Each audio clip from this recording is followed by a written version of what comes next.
Hello વિદ્યાર્થી મિત્રો, અગાઉના વિડીયોમાં તમે જોઈ ચૂક્યા છો પ્રશ્ન 3 બ સુધી આપણે જોઈ ચૂક્યા છીએ।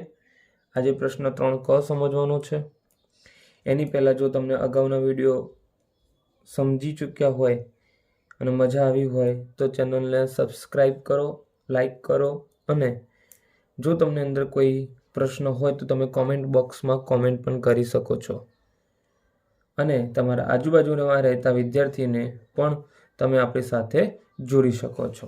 ચલો પ્રશ્ન 1ની વાત કરીએ। ચિત્ર આલેખના ફાયદા, જેને આપણે લંબ આલેખના ફાયદા તરીકે પણ લઈ શકીએ છીએ। એમાં મિત્રો થિયરિટિકલ છે એટલે આપણે મેં લખી દીધો છે જવાબ કે માહિતીને સરળતાથી અને ઝડપી સમજી શકાય છે, લાંબા સમય સુધી રહે છે, એની જે માહિતી છે આપણે લોંગ ટર્મ સુધી સાચવી રાખી શકીએ છીએ, માહિતીની રજૂઆત ટૂંકી હોય છે, વિસ્તૃત માહિતી આપી છે તમને તો એને તમે ટૂંક સ્વરૂપમાં ચિત્ર દોરીને ચોક્કસ માપ લઈને તમે એને દર્શાવી શકો છો અને કોઈ માહિતી હોય તો એને તમે શું કરી શકો છો, તુલના પણ મિત્રો તમે સરળતાથી કરી શકો છો। ચલો મિત્રો, હવે પ્રશ્ન નંબર 2 આપણે આવ્યા છીએ। એની વાત કરીએ। રફીક કે 1 કલાકમાં 3/6 ભાગ કસરત પૂર્ણ કરી, તો રફીકે પૂર્ણ કરેલ ભાગ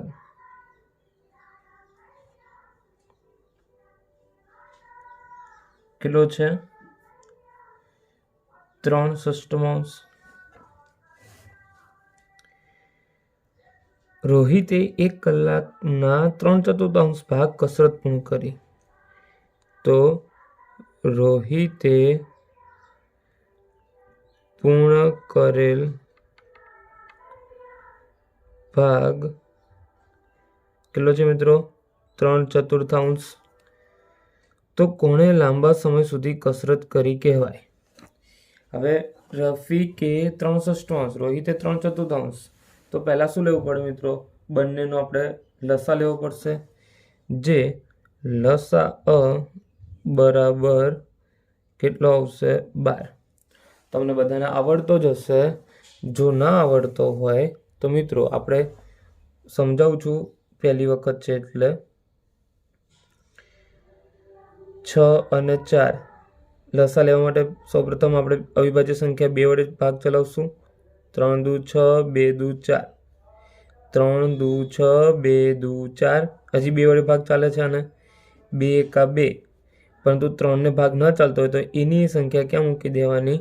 નીચે, અને પછી 3 એકા 3, તો લસા કેટલો આવ્યો?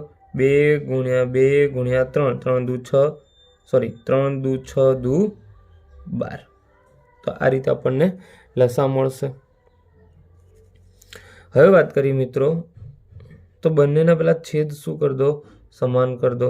3/6 લસા 12 લાવવા માટે 2 વડે નીચે, 2 વડે ઉપર। સિમિલર 3/4 લસા 12 લાવવા માટે 3 વડે નીચે, 3 વડે ઉપર। કેટલા થઈ ગયા અહીંયા મિત્રો?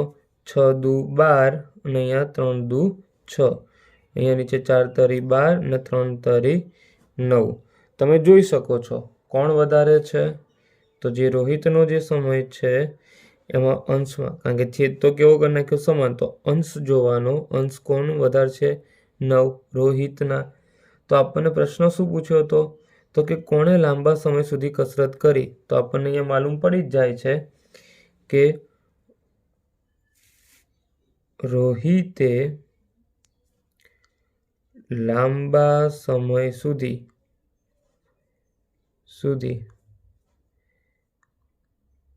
કસરત કરી। આપણે ત્રીજા દાખલાની વાત કરીએ કે નરેશ 2 કિમી અને 35 મીટર સવારે અને 1 કિમી અને 7 મીટર સાંજે ચાલ્યો હોય, તો નરેશ કુલ કેટલું અંતર ચાલ્યો હોય? તો નંબર 3,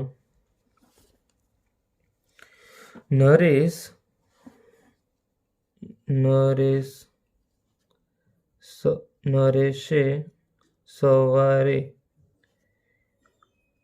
કાપેલ અંતર બરાબર કેટલું થશે મિત્રો? સવારના કેટલું અંતર કાપ્યું હશે? તો કે 2 કિમી અને 35 મીટર. હવે કેટલાક વિદ્યાર્થી મિત્રો શું કરી દે છે, દશાંશ ચિહ્નમાં ફેરવવા માટે ડાયરેક્ટ 2.35 કિમી કરી દે છે, પણ એ સાચું કહેવાશે? કેમ? કારણ કે મીટરમાંથી કિલોમીટરમાં ફેરવવું હોય તો મિત્રો કેટલા વડે ભાગવા પડે? 1000 વડે ભાગવા પડે. અને 1000માં કેટલા દશાંશ ચિહ્ન આવશે? 3 આવવા જોઈએ. 3 પોઈન્ટ કાપવાના થશે. તો 2.35 કરો છો તો એ મિત્રો ખોટું થશે. તો કેટલું થશે? તો એને આપણે કિમીમાં ફેરવવું હોય તો 2.3 અંકની નથી આગળ શું મૂકવું પડશે? 0.35 કિમી થશે. કેમ? તો એ સમજાવું છું. જુઓ, 2 કિમીના તો 2 કિમી, પરંતુ જે 35 મીટર છે એટલે કે 35 ભાગ્યા 1000 કરો ત્યારે કિલોમીટરનું શું થાય? અરે સોરી મિત્રો, મીટરનું કિલોમીટર થાય. એટલે આનું શું થશે? 0.035 થાય. આ રીતે. એટલા માટે અહીંયા આગળ શું મૂકવું પડશે? 0 મૂકવું પડશે. આ ખાસ ધ્યાન રાખજો. અમુક મિત્રો ડાયરેક્ટ 2.35 કિમી કરી દે છે, તો એ તમારું ખોટું પડશે. ખાસ ધ્યાન રાખજો. હવે સાંજે તો કે નરેશે સાંજે કાપેલ અંતર કેટલું છે? તો કે 1 કિમી અને 7 મીટર. 1 કિમી અને 7 મીટર. તો આમાં પણ એવું થશે મિત્રો, 1 પોઈન્ટ. હવે અહીંયા કેટલા થયું? એક જ અંકની સંખ્યા છે તો કેટલા 0 મૂકવા પડશે? 2. એટલે કે 1.007 શું થઈ જશે? કિમી. અને ના ખબર પડે મિત્રો તો આપણે હમણાં જ તમને સમજાવ્યું તો એ રીતે કરી દેવાનું. 1 કિમી અને 7 મીટર. તો શું થશે? 7 ભાગ્યા 1000 એટલે શું થઈ જશે? 0.007 કિમી. આવી રીતે ફેરવાઈ જશે. એટલે આ ખાસ ધ્યાન રાખજો. અને હવે મિત્રો આપણે લખવાનું આ સમજ માટે, જો મિત્રો આ લખવાનું છે નહીં એક્ઝામમાં, આ સમજ માટે છે માત્ર.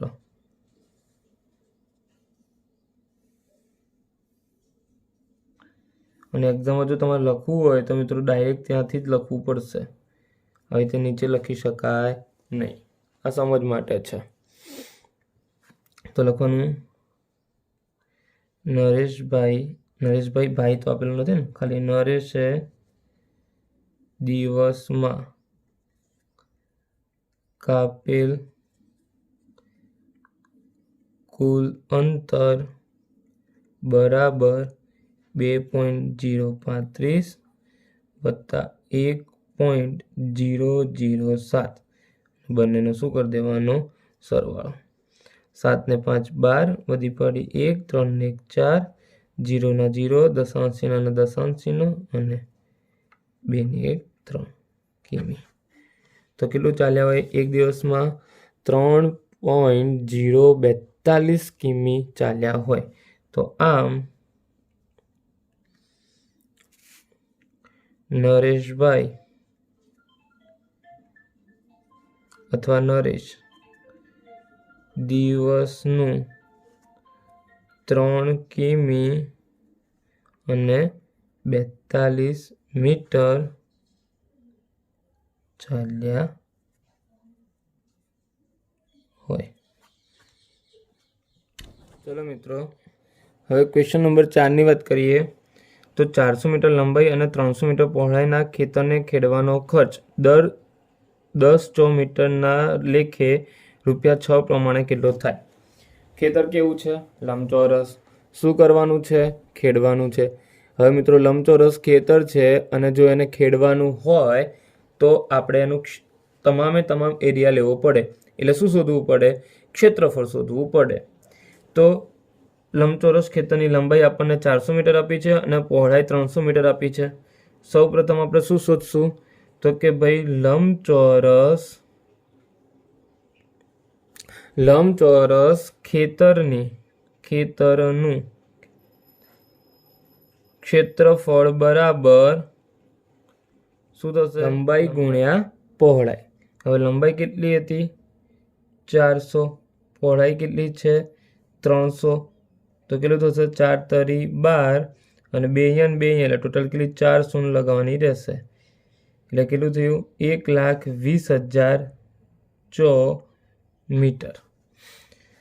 હવે તમને શું આપ્યું હતું? એનો હવે આપણે તો ક્ષેત્રફળ આવી ગયું, આટલા ક્ષેત્રફળ છે તમારું. હવે એનું ખર્ચ તો કે 10 ચોર મીટર ખેતર ખેડવાનો ખર્ચ કેટલા રૂપિયા છે? ₹6. કેટલા રૂપિયા છે? ₹6. તો કે 1,20,000 ચોર મીટર ખેતર ખેડવાનો ખર્ચ કેટલો? 1,20,000 નીચે છે એ ઉપર જશે, 10 ઉપર છે નીચે આવશે, ગુણ્યા 6. 0 ઉડી જશે, 12 × 72 અને પાછળ 3 મીંડા. 72,000 શું થશે મિત્રો? રૂપિયા થાય. આમ લંબચોરસ ખેતર ખેડવાનો ખર્ચ ₹72,000 થાય.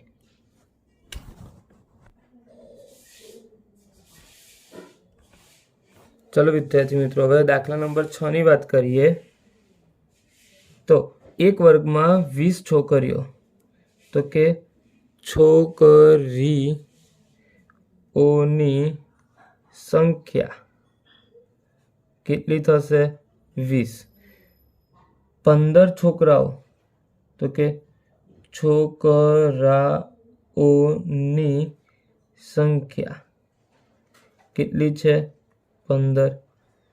હવે પહેલો પ્રશ્ન તમને જે એ આપ્યો છે એમાં કીધું છે છોકરીઓની સંખ્યા અને છોકરાઓની સંખ્યાનો ગુણોત્તર કેટલો થાય?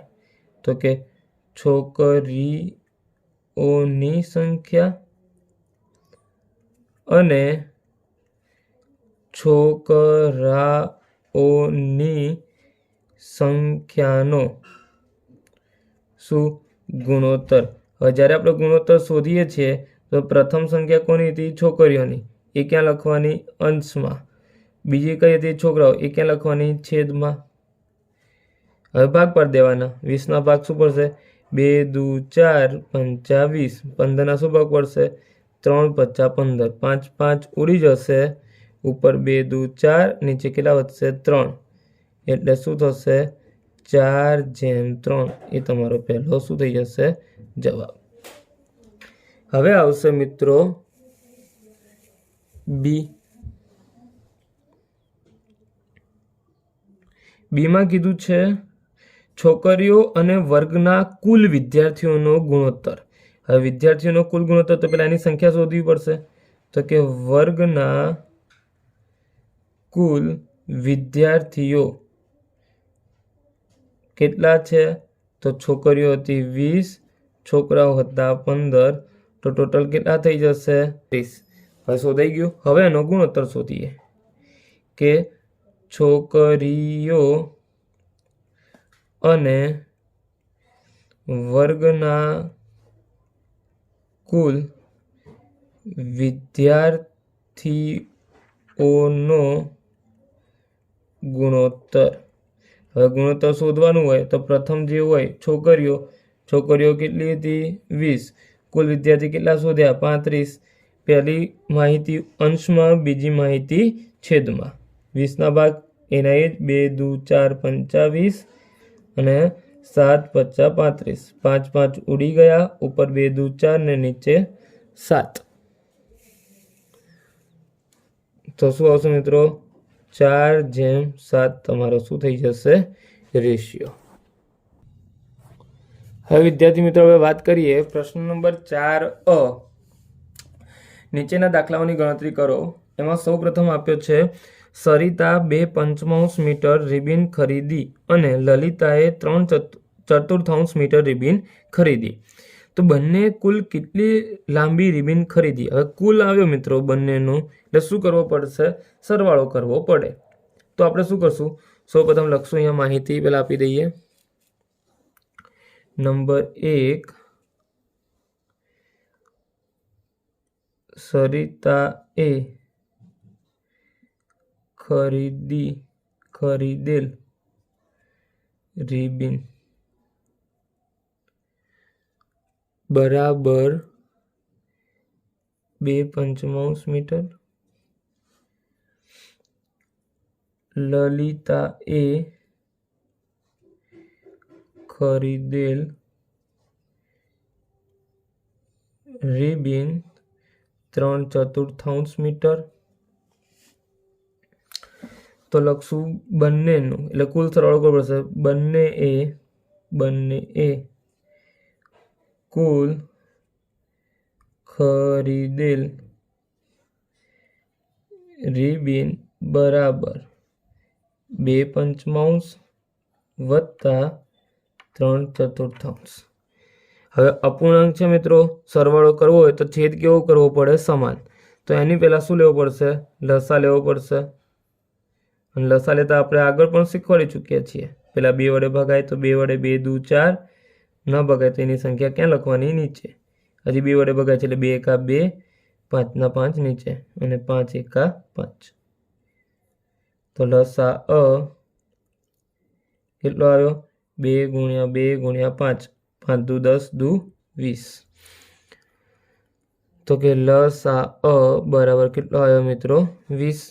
હવે બંનેનો છેદ કેવો કરવાનો? સરખો. 2/5 છેદમાં 20 લાવવા છે તો 4 વડે નીચે, 4 વડે ઉપર, 4 દુ 8.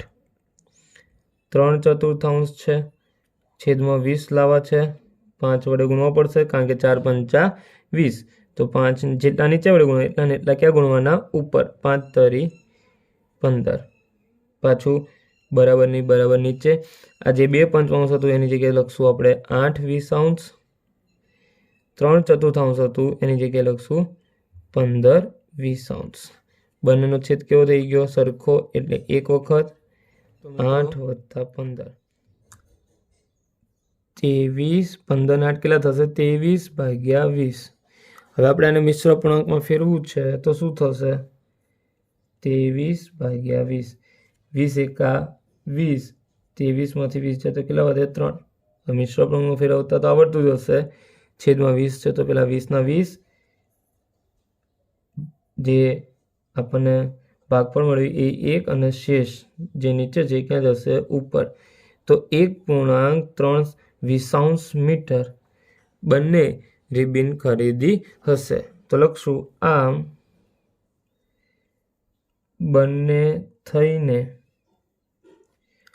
કુલ 1.320 મીટર લાંબી રિબિન ખરીદી.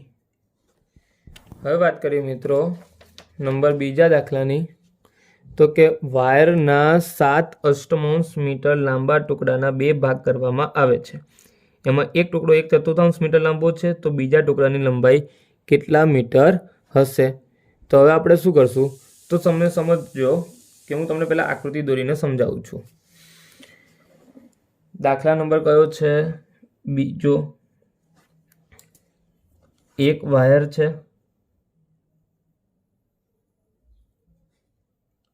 એની કુલ લંબાઈ 7/8 મીટર છે. હવે આ વાયરને 2 ટુકડા કરવામાં આવે છે. આપણને ખબર નથી કયો મોટો છે અને કયો નાનો છે. 2 ટુકડા થયા. એમાં એક ટુકડાની લંબાઈ આપી છે, એની આપી છે 1/4 મીટર. તો આપણે બીજા ટુકડાની લંબાઈ શું કરવાની છે? શોધવાની છે. તો શું કરશું? આખા ટુકડામાંથી આટલો ટુકડો શું કરી દેવાનો? બાદ કરી દેવાનો. આટલો નીકાળી દઈએ તો આ ટુકડો વધે કે ના વધે? બીજો ટુકડો. તો ટોટલ જે લંબાઈ હતી વાયરની એમાંથી પ્રથમ વાયર ટુકડાની લંબાઈ શું કરી દો, બાદ કરી દો, એટલે આપણને આટલાનું માપ આપણને મળી જાય. તો આપણે માહિતી લખશું. વાયરની કુલ લંબાઈ 7/8 મીટર. પ્રથમ ટુકડાની લંબાઈ 1/4 મીટર.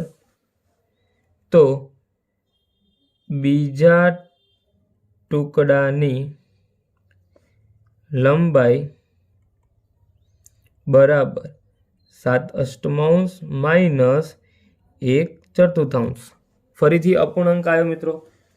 છેદ સમાન નથી તો છેદને કેવું કરવું પડશે, સમાન. હવે અહીંયા મિત્રો લસા ડાયરેક્ટ ખબર પડી જાય. 8 અને 4 નો લસા કેટલો આવે, 8 આવે. તો કે લસા બરાબર કેટલો આવશે, 8. 7/8 છેદમાં 8 લાવવા માટે અહીંયા તો 8 છે તો કેટલા વડે, 1 વડે નીચે ને 1 વડે ઉપર. અને જો તમે ના કરો તો પણ ચાલે, તમને ખબર પડતી હોવી જોઈએ. તો કેટલા થશે, 7 એકા 7. 1/4 છેદમાં કેટલા લાવવાના છે મિત્રો, 8. તો 4 ને કેટલા વડે ગુણવા પડશે, 2. તો જેટલા નીચે એટલા ને એટલા ઉપર, અને 2 એકા 2. ચલો હવે જે વેલ્યુ હતી એ લખી દઈએ કે 7/8 માઇનસ 2/8. બંનેનો છેદ કેવો છે, સમાન છે. બંનેનો છેદ મિત્રો કેવો છે, સમાન છે. અને અંશમાં શું કરી દેવાનું, ભેગું કરી દેશું. 7 માંથી 2 જશે તો કેટલા વધશે, 5/8 મીટર. તો લખશું આમ વાયરના બીજા ટુકડાની લંબાઈ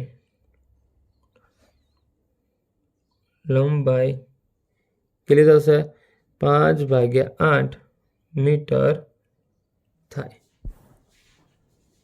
ચલો હવે આપણે વાત કરીએ તો કે રાની પાસે કુલ રકમ કેટલા છે, ₹18.50. રાનીએ ખરીદેલ આઈસ્ક્રીમ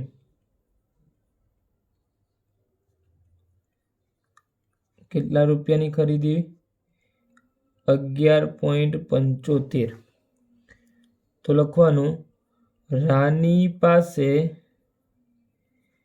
બાકી વધેલ રકમ બરાબર 18.50 માઇનસ 11.75. શું કરશું, બાદ બાકી. અહીંયા 10, 5 ના 4, 10 માંથી 5 જશે તો 5, 4 માંથી 7 નહીં જાય તો દસકો લેવા માટે 14 અને 8 ના કેટલા કરવા પડશે, 7. કારણ કે દસકો ક્યાંથી, બાજુમાંથી લેશું, પાડોશી. 14 માંથી 7 જશે તો 7, દશાંશ ચિહ્ન.